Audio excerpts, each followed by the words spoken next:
Greetings to Laifa, tēnā koutou katoa. Welcome everyone to our May 2020 Financial Stability Report. I'm joined here today with Jeff Baskand, Toby Fines and Chris Bloor. They are senior members of the Reserve Bank of New Zealand and have been at the heart of the production of this document. As you're aware, the economic impact of the COVID-19 pandemic is upon us. And it is creating a significant global economic challenge. As outlined in our recent monetary policy statement, we do anticipate lower economic growth, lower inflation and rising unemployment over the remainder of 2020. So there is a big challenge ahead of us here in Aotearoa, New Zealand and globally. This is why we have added significant monetary stimulus into the New Zealand economy over recent months, supporting the significant fiscal effort that is being made to bridge this economic gap. I'm very pleased to be able to say today that the financial system is in a solid position to both weather the economic downturn and also to be a significant part of our recovery process. Of course, this won't be without challenges. There will be losses on bank balance sheets. There will be economic hardship in pockets, but the financial system as a whole remains solid. At the outset of the pandemic, as we've spoken about before, the banking system itself had significant capital and liquidity buffers. These were built up in part due to the regulatory requirements we put on the banks, but also because they've gone through a very favourable period of banking, both bank profitability and banking activity. These buffers can now be used to support economic activity over the next few years. That is why we insisted on significant buffers. We do want the banks to support customers in their long-term economic future, and our economic stress test suggests that banks can continue to lend and prosper through a broad range of adverse economic scenarios. We deliberately push the banking system hard to see how resilient they are to a wide range of possible scenarios. As we've talked about broadly, banks have a critical role in supporting customers who are facing short-term income losses. Maintaining the flow of credit to financially sound customers also contributes to the long-term profitability of the banks themselves, and it avoids unnecessary defaults and disorderly corrections in the economy and in asset markets. We've been working closely with the government and the finance industry in general on quite a number of initiatives to support the flow of lending and functioning of the financial system. It has been a very busy time, and I do want to thank my team, my staff, those that were here today for an enormous effort under unusual working circumstances. Our actions have included making bank funding plentiful and cheap, facilitating the deferral of mortgage loan payments, and ensuring that cash has been readily available throughout the economy, accessible to all. Of course, not all financial firms are alike. There will be ups and downs in the economy. Outside of the banking sector itself, some parts of the financial system entered this pandemic challenge in a more exposed position, and we've talked about those over recent years. Some non-bank deposit-taking institutions, for example, have had low profitability and are operating with lower capital buffers. So we believe that the resilience in this area can be bolstered. It may be through further consolidation, it may be through additional capital, it may be through securitization of assets, but what we want is the boards and management of those firms to be active, to be awake at the wheel, and be prepared to do what it takes to remain sound and viable through the next couple of years. Likewise, some life insurers have been operating with low solvency levels and buffers, while other insurance firms have experienced some credit losses. So we need to continue to work with the insurance sector to make sure that they have adequate solvency, solid buffers, and most importantly, that they work in the long term best interests of their customers. So, Mai Taki, we are open for questions. Thank you.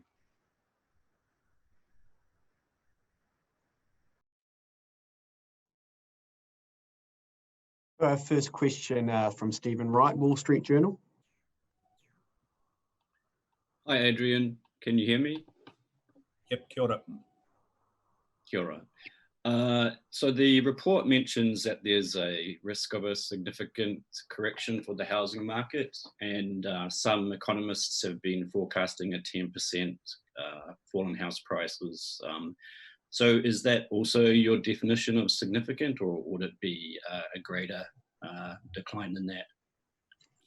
Yes, it's certainly not my definition of significant, and I do just want to make it clear. I mean, the first thing is in our monetary policy statement recently, we did a projection, an assumption of about a 10% decline in house prices over the forecast period. And that seemed reasonable, and that is very easy for the banking sector to manage. In this document, the Financial Stability Report, we have deliberately taken on some far more severe scenarios to illustrate how robust the banking system is to much sharper downfalls. Chris, just some of the scenarios around the house price? So we run 2 stress tests in this document. In the first stress test, we assume that house prices fall 36%.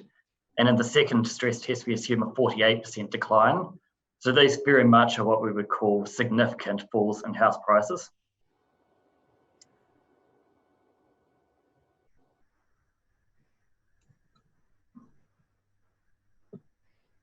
Okay, thanks. Next question, Katie Bradford, TVNZ News.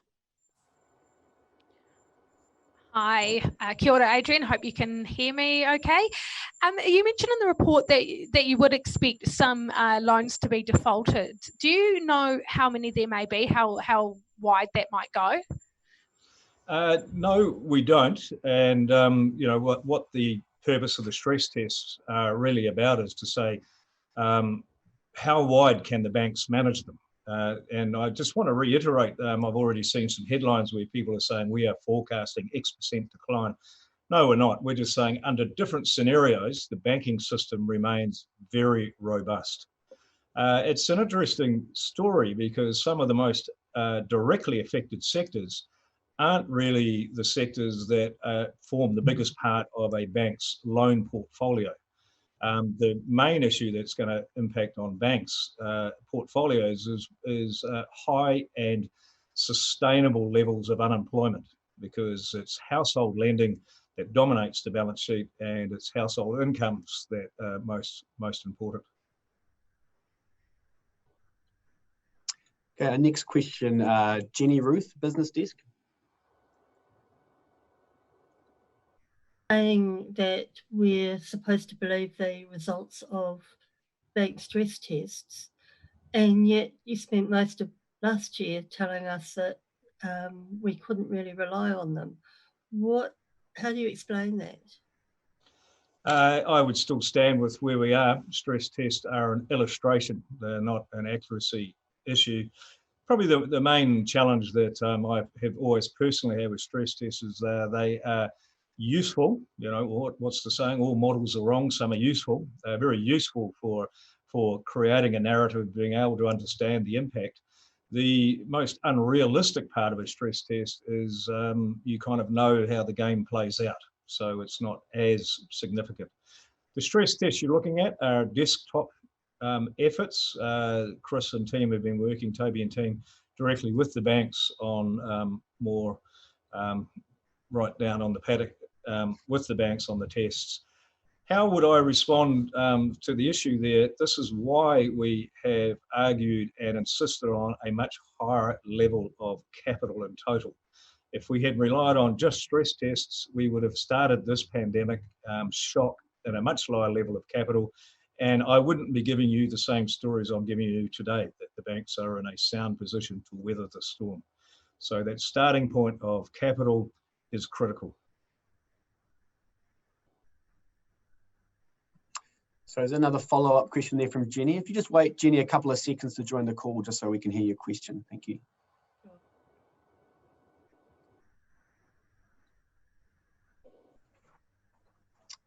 Go, Jenny. Still telling me I'm muted. No, you're right. We can hear you. Oh, okay. I've been reading considerably increasing volumes, mainly from right-wing sources around the world, not just New Zealand, that governments have overreacted to the COVID-19 crisis, and that really the only people we should have been protecting are the elderly folks like me. That's nice. So, I mean, how would you answer those critics?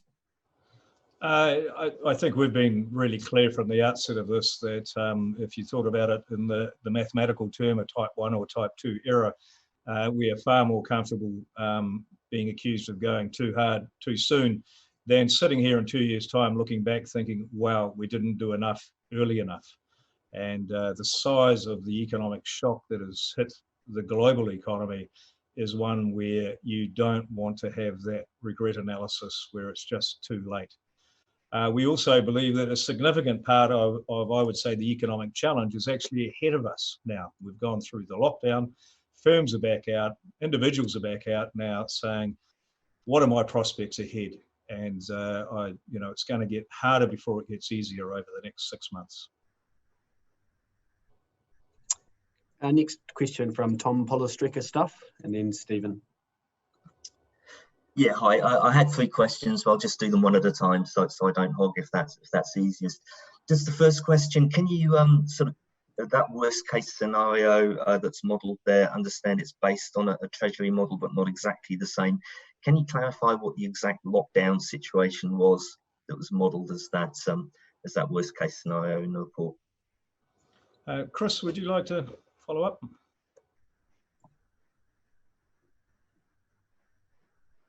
Yeah, so it's broadly based on the Treasury scenarios, but I think one point we'd like to stress is that there are a number of different ways that we could end up with these kind of scenarios.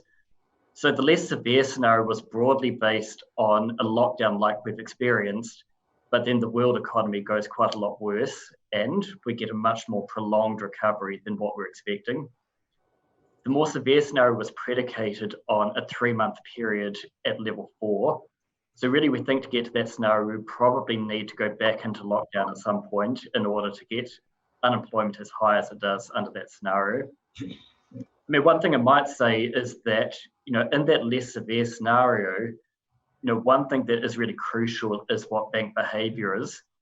We think that if banks were to stop lending and really lead to a credit crunch, that's the sort of thing that could result in that scenario of unemployment rising to 13% in very severe economic outlook.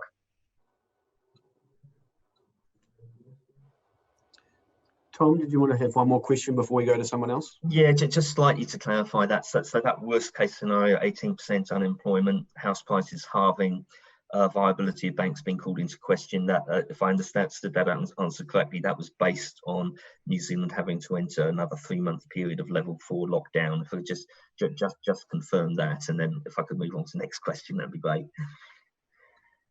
That's correct. Sorry, that was 3 months in total, so including what we've already had. Okay.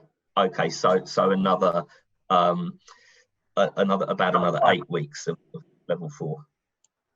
Yeah, something like that. Yeah. Yeah. Okay. Second question. Questions about the insurance sector. How worried should people be that their life insurer or their income protection insurer isn't going to be able to pay out? Not particularly worried. I do want to pass on to Jeff. Jeff, do you want to just talk across the insurance outlook? Yes. Thank you for the question, Tom. And look, the insurance sector is overall in pretty good shape. It's a very big sector.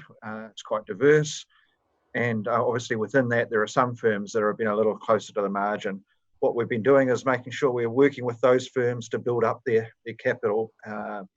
So we've imposed additional capital requirements on a number of them to make them more resilient to potential shocks. much of the sector's doing well, with, in a sense, some areas with claims a bit lower.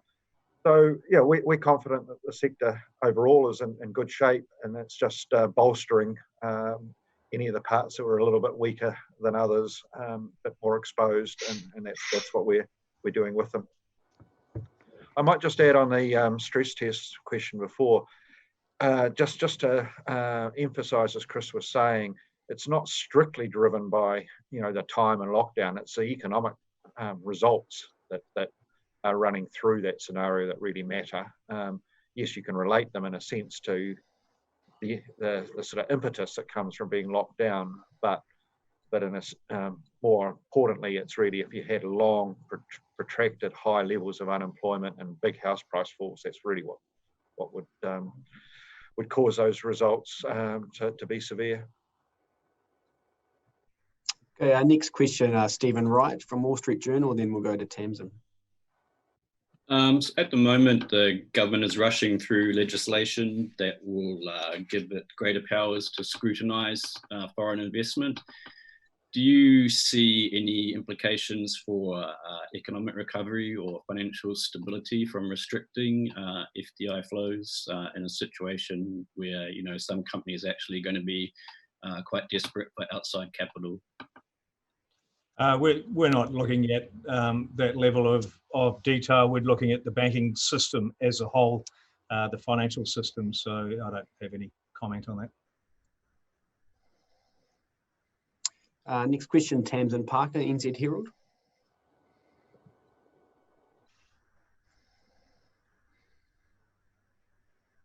Yeah, hi, Adrian.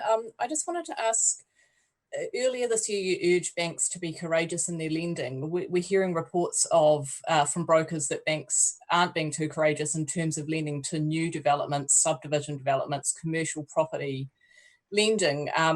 Some saying that deals are virtually impossible to get over the line. So how happy are you with how the banks are responding to your call to be courageous?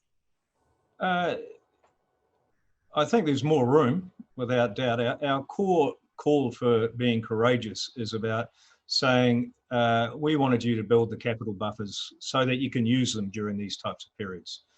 We expect to see losses turn up on your bank balance sheet from time to time. That's the nature of the business. Likewise, we expect to see the interest rates, particularly the work we've been doing on monetary policy, to be passed on through to customers. This isn't a time to be increasing your margins. It's a time to be making sure that your customers are receiving the full benefit.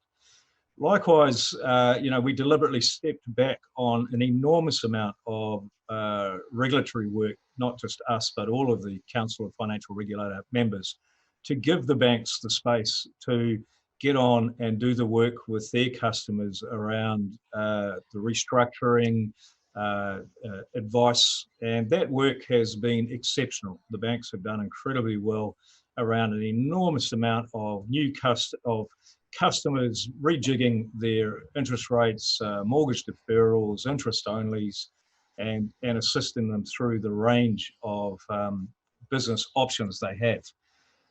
But on the courage side, it's only early days. We need to see them really continue. And we do see that credit demand itself has been low, but we expect credit demand to be picking up from now on. Now that we're out of the lockdown 4s and 3s, people are back out, and as wage subsidies and other types of activities come off, then the banks will really feel the impact on their customers. And it's that point we need the banking system to be there supporting the long-term benefits of their customers. Next question, Philip McAllister, Good Returns, and then Janae. Yeah, thank you. Just a point of clarification first around the insurance. How many companies were asked to increase their solvency, and were these life insurance companies or general insurance companies as well? Jeff,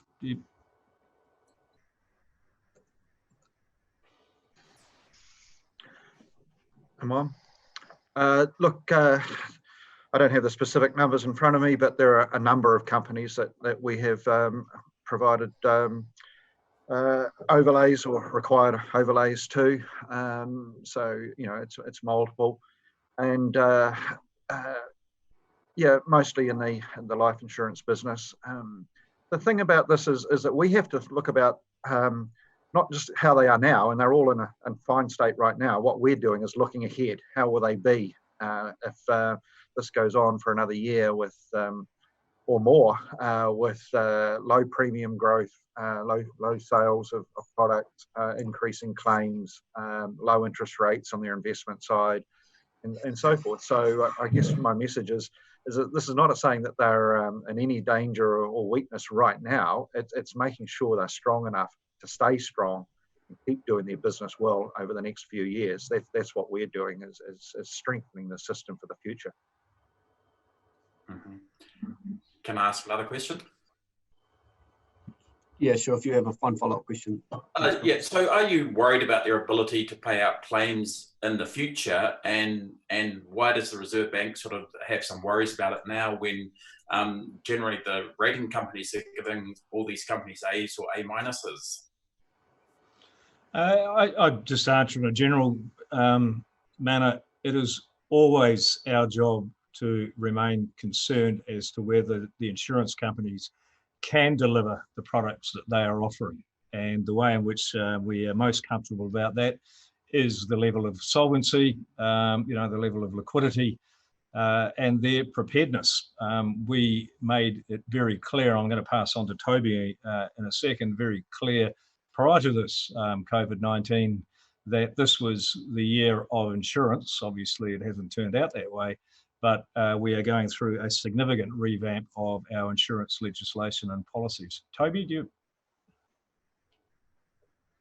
Yeah, thank you, Adrian. Yes, I could just add to that. So just before COVID broke, we were intending to revamp the insurance legislation. So that's the IPSA law. We're also looking at the solvency standards. So we've gone through the whole review of the bank capital framework. We've learned some lessons from CBL. So there were a number of areas that we thought needed to be improved in the insurance solvency standards. So that's the capital requirements for insurers. So, for example, there was a simple cliff edge for insurance. So they're either compliant or not, and there was no sort of buffer zone that they could go into, that they could use like we have for banks. I mean, you asked originally about whether we were worried about payout claims in the future and looking at the credit ratings and so forth.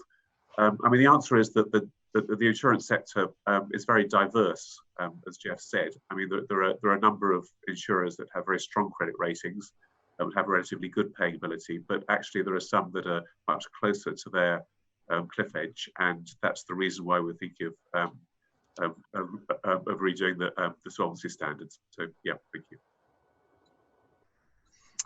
Okay, next question, Janae, interest.co.nz.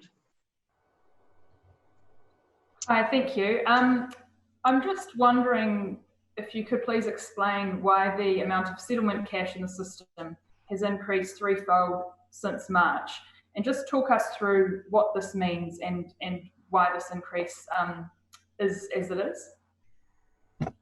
So the main reason for that has been through our quantitative easing challenge.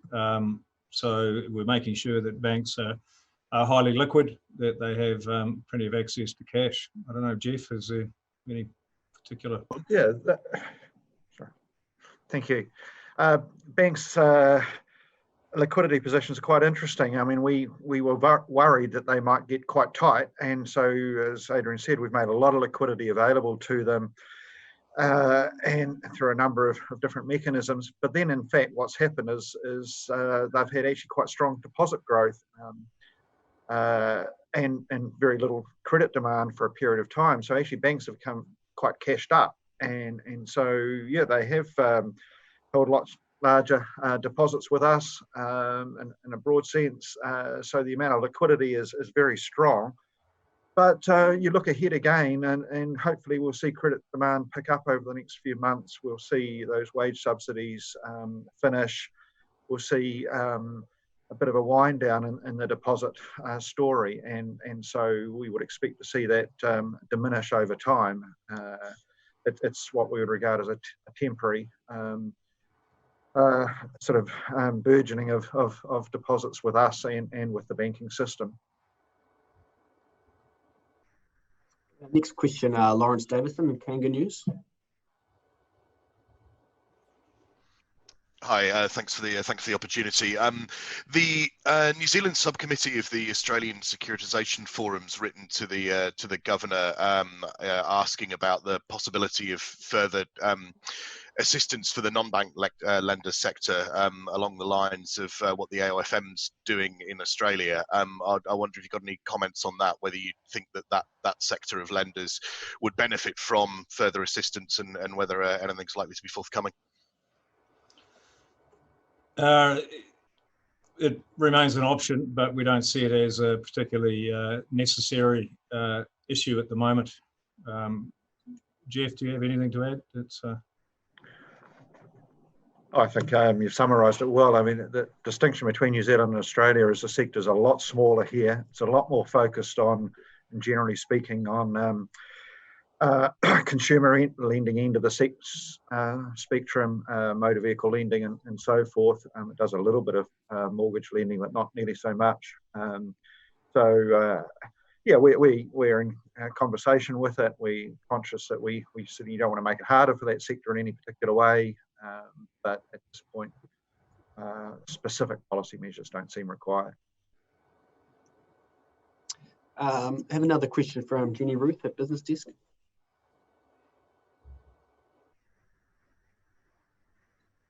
Sorry, Jenny, just start your question again, just sorry. I just wanted to ask about the IRD administered small business loan scheme. The government reported today that they've lent nearly $1 billion under that scheme. Under the Business Finance Guarantee Scheme, as of Monday, according to the Bankers Association, they've got $6.25 billion available, but they've only lent $60 million. And like a follow-up to that earlier question, is that of concern to the bank that scheme is obviously not operating very, well, it's not lending very much so far? Yeah, no, good question, Jenny. No, it's not of a concern to us. I think the easiest thing to think about is it's too early to tell. What we've seen over the first few months has been a lot of assistance and buffering of the economic shock, particularly through the wage subsidy, mortgage deferrals, and of course businesses' own capital and banks' own capital lending. So a lot of restructuring, a huge amount of restructuring has gone on within the banking sector, within the portfolios. But looking ahead, to know that facility is there, to know for banks to know that they have got access to term funding from ourselves, and for businesses to know that is an option, we would expect to see that increased in use. If it's not, hopefully that's for the right reasons. They haven't needed it. And on the IRD one, without doubt, firms have operated quickly and swiftly in terms of accessing it. They may be just putting them on deposit at the moment. There is, if they pay it back, that's all great. But again, very early pickup, not necessarily utilisation in the actual business sense yet. We've got a long way to go. And next question from Matthew Brockett at Bloomberg. Hi. Just a quick follow-up on a point that was raised earlier. You mentioned that the bank would like to see retail banks pass on your monetary stimulus, and we have seen that happening in recent weeks. I'm just wondering if you feel that the mortgage rates have fallen as low as they can go, or would you like to see, or do you think they've got room to fall a little further? We think there's some more room to go. We weren't surprised by the delay working through the system. This is only one form of their funding, but we do see more room to go. Okay, next question, Stephen Wright, Wall Street Journal.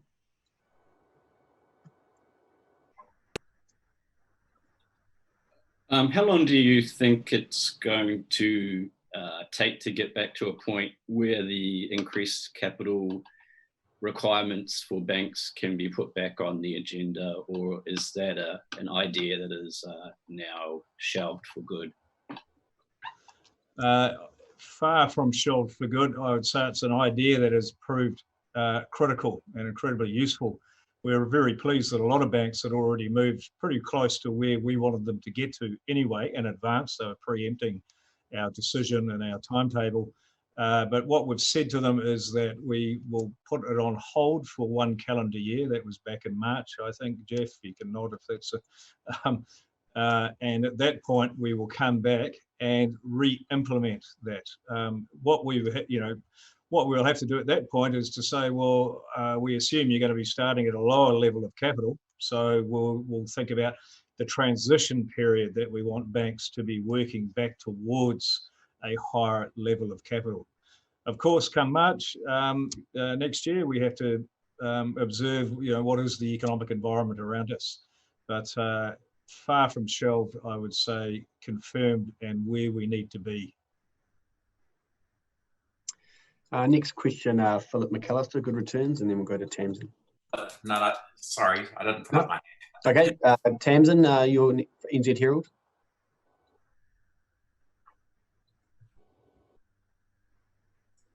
Sorry, Tamsin Parker, did you have another question? Yeah, hi, I do, sorry. Right. What I wanted to ask was, in terms of the 6-month home loan deferrals, obviously the Reserve Bank has given an exemption so those don't count against bank balance sheets. Do you anticipate having to give an extension of that once that 6-month period comes up, given, the amount of job losses anticipated? Really, we're at the whim of what a government policy is at the time, and we would be there to facilitate as best we can what that policy situation is. Jeff, any? Look, we will have to come and look at that. I mean, what we did was we said that if they were performing loans at the start of the COVID crisis, then they could treat them as performing loans, even if they made some deferral of interest and repayment to it. I think your question points to the fact you can't do that forever. That's absolutely right. There is a limit to that before banks would be able to regard those as still performing, and so we will have to work through that at some stage and work out what the approach for that is. I'll hand to Janae, and then we've probably got time for a couple more questions. So Janae, at interest. Thank you. I just have another question about settlement cash, and excuse my ignorance on the topic. It just does strike me as looking, as someone who's not an expert in this, is quite significant that there's $30 billion of settlement cash, and never before has there been anywhere near this amount. It's normally about 8 billion. Could you just talk about what the impacts are of having that much settlement cash in the system? Like what does that mean? And does it show that there is a lot of liquidity there? For someone who says you're a non-expert, I think you've pretty well answered it. The answer is that there is an enormous amount of liquidity. The implications for the system aren't particularly important. The level of settlement cash doesn't really have an impact on much at all. It just means that it's there, it's available for the banks to draw down when needed, and it's a positive position to be in. And as Jeff mentioned earlier, it's early days. We don't expect it to stay at that level. We expect to see it being deployed, used more. Tom Polistrica, you have another question at Stuff? Yes, thanks. Look, I guess what I sort of took to be, in a way, the policy implication of the, I guess, very dire consequences that are set out under the worst case scenario of what might happen to the financial system is that New Zealand probably can't afford to gamble with opening a trans-Tasman bubble unless it's completely clear that there is no community transmission of the virus in Australia. Is that a reasonable deduction from what you're saying here? Probably not, Tom. I mean, I don't know. You're asking medical questions, and we just don't know. And in fact, I'm pretty sure most most of the medical profession don't know either. So whether a bounce back to level 4 could happen for a huge amount of reasons, but that is the challenge that all businesses and we ourselves have. We can only make scenarios and try and be prepared for the broadest set of possible outcomes rather than try to predict what will happen. Okay, I think we've got probably time for our last final question. Janae, if you want to, from interest, answer your question. Thank you. It's about deposit insurance. The last comment I had was that it was being prioritised, even though the consultation period on that Reserve Bank Act review has been pushed out. Could you give us an update on where things are at with that? Jeff, do you want to provide an update?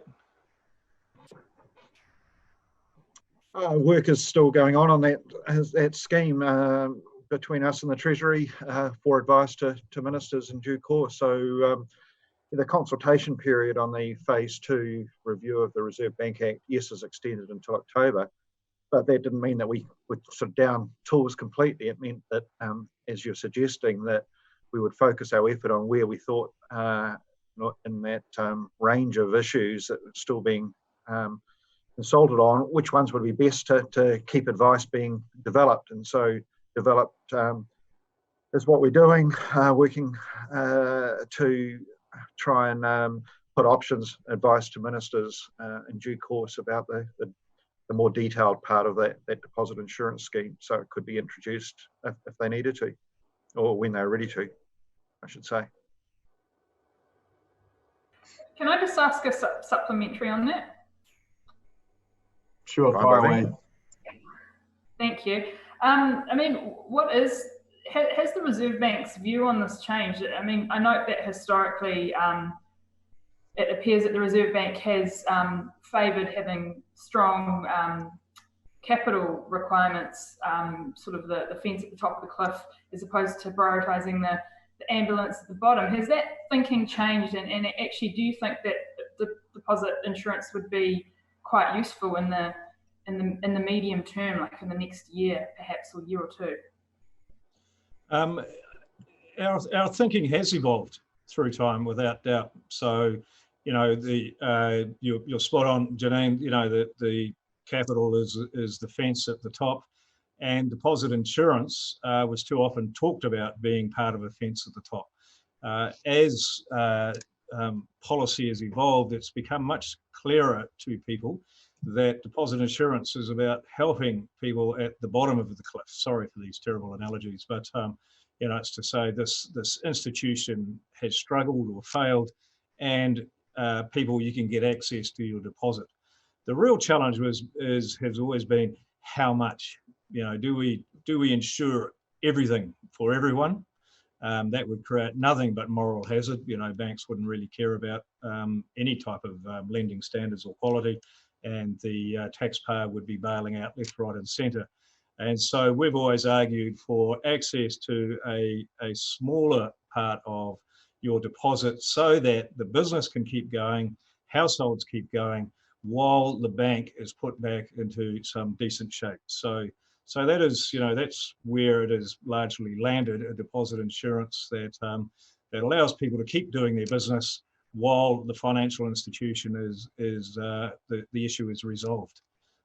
So I would say that's about the evolution. Toby, is that a fair analysis? Yeah, that's pretty fair, Adrian. Yes, I mean, I think the key distinction is that we see deposit insurance as about helping the depositor rather than saving the institution. So we still don't think that deposit insurance has a very big role in preventing runs on banks, for example, because there's still wholesale creditors and so on that can run. But we think it's absolutely important that people should be able to access their deposit when their bank fails, and deposit insurance has a role there. Yeah. Thank you. That's the end of the questions. So I'll just pass back to the governor to wrap things up. Well, thank you everyone for beaming in again. I do look forward to one day when we can have these conversations in person. Please do treat that document with respect.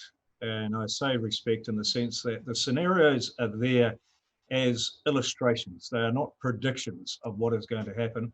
And I want people to understand that you have a very robust, sound financial system here in New Zealand, and in large part because of that capital and liquidity issues that we started with. So, you know, the financial sector, banks are probably the only business I know where the fear of failure can create failure. So we have a great responsibility in talking accurately and soundly about what is in that document across the country. I also want to thank the financial system and sector and all participants themselves.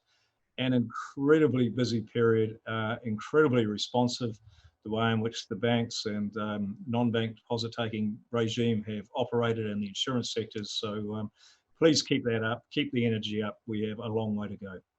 Kia kaha, mai taki.